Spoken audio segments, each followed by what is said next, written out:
This course is all about learning graphic design and becoming a graphic designer. But in order to do that, I think it's important for you to know a little bit about the art form before you actually start doing it.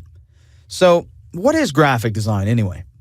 Well, the technical definition for design states that it's the art of visual communication through the use of text, images, symbols, and artwork.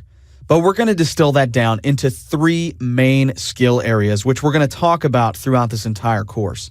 Visual arts, which includes things like photography and illustration. Typography, which is the art or process of setting, arranging, and designing type. And page layout, which refers to the arrangement of visual elements on a printed page. All three of these skills have been used for hundreds of years. In fact, graphic design dates back probably a lot further than you even think. The first use of visual communication to convey ideas was done through cave paintings as far back as 15,000 BC. While they didn't actually call it graphic design back then, it still had the same basic idea. Pictograms, symbols, and ancient writing styles were all combined to tell stories and deliver messages that we're still captivated by today. Fast forward to 105 AD, where a Chinese political official named Cai Lun was credited with inventing the first iteration of paper, which led to some of the earliest forms of printing, making it much easier to produce artwork and written compositions as well.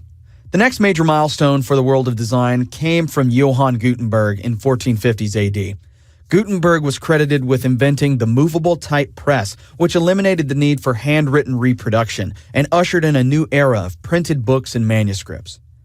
Design continued to evolve over the next several centuries, but in the early 1920s, the actual term graphic designer was coined by calligrapher and illustrator William Addison Dwiggins, whose essays on graphic arts really helped shape the era of modern design as we know it today.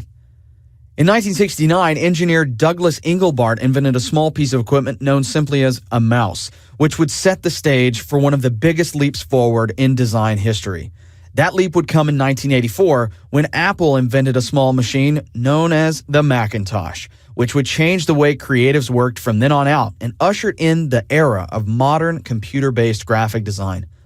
Over the next several decades, design would evolve tremendously, and as technology became more accessible, so grew the amount of people who were interested in this new art form, which led us to where we are today, surrounded by advertisements, posters, packaging designs, and iconic symbols which evoke emotion, spark recognition, and drive our purchasing desires on a daily basis.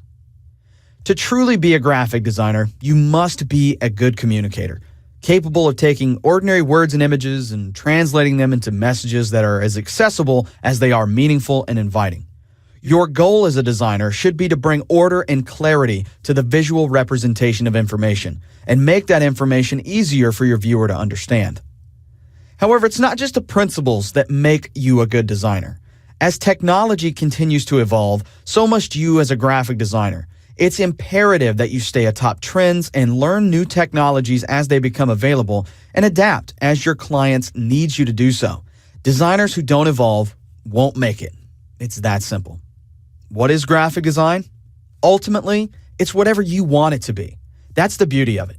Everyone has their own unique interpretation of what it is and how it's supposed to be.